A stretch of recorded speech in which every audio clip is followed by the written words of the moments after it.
आज म आफ्नो बचपनको बारेमा भन्छु है। म सानैदेखिबाट पढाइमा राम्रो थिएँ है।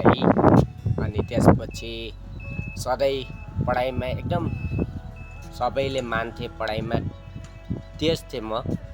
अनि एक दिन के भयो भने म स्कुल गइरहेको थिएँ है।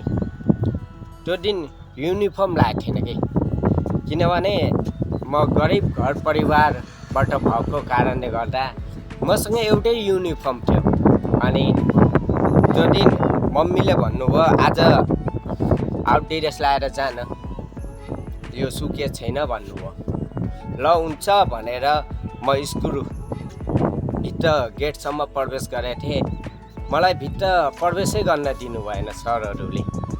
अनि सरहरूले भन्नुभयो युनिफर्म बिना गेटभित्र आउन पाइन्न।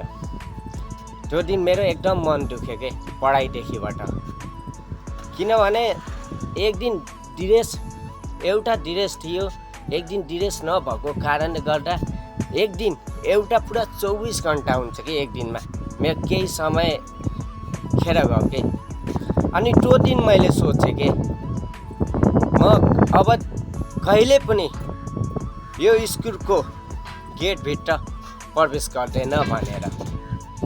अनि म त्यो दिनदेखिबाट कहिले स्कुल पनि गएन। म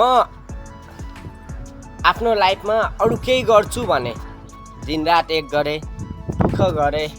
अनि त्यसपछि म एउटा टेक्निकल मिस्त्री बनेँ के, लाइन सम्बन्धीको। अनि त्यसपछि लाइन सम्बन्धी म हरेकको 24 घन्टा एनी हाउ सेवामा जहिले पनि हरदम जसको घर बिग्रिँदा पनि पुग्थ्यो कि। एक दिन मेरो लक पनि कस्तोले साथ दिएको के, एक दिन सरको घरै रातिको समय लाइन बिग्यो।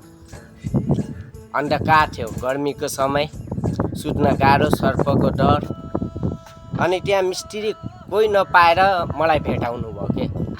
अनि सरले खासै मलाई चिन्नु भएन। अनि म मेरो आफ्नो कर्तव्य पुरा गरेँ के। मेरो कर्तव्य पुरा गरेँ, गएँ। रातिको 11 बजे थियो होला, उहाँको घरको लाइन बनाइदिएँ। उहाँको घरमा उज्यारो ल्याइदिएँ के। त्यो दिन अँध्यारो थियो, म उज्यारो ल्याइदिएँ। तर त्यसपछि मैले लाइन बनाइदिएपछि कति भयो फिस भनेर भन्नुभयो। मैले भने सर सायद हजुरले बिर्सिनु भयो होला, मलाई पैसा चाहिन्न, यो फिस चाहिन्न। म त्यही हो हजुरको सानोको विद्यार्थी कुमार पाण्डे, जुन एक दिन युनिफर्म नलगाएको कारणले गर्दा मेरो जिन्दगी अन्धकारमा घुचालिदिनु भयो के। किनभने अहिलेसम्म कतिले गवार भन्छन्, कतिले नपढेको भन्छन् है। यो दाग चाहिँ मुटुमा सधैँ रह्यो के। तर म अन्धकारमा भए पनि, मेरो भविष्य अन्धकारमा भए पनि, तर मैले त्यो सरको मात्र होइन, मैले सबैको घरमा रोशनी ल्याउने काम गर्छु के। भन्छ नि सानो, तिमीसँग पनि मैले साँचो माया गरेको हो के। मैले तिमीले भनेर तिम्रो शरीर छोको, त्यसैले तिमीले छोड्न प्रयास लाखौँ गरे पनि तिमीलाई छोड्न सकिरहेको छैन। किनकि शरीर टच भएपछि यो मन आफै टच हुन्छ के। बुझ्यौ सानो, आई लभ यु।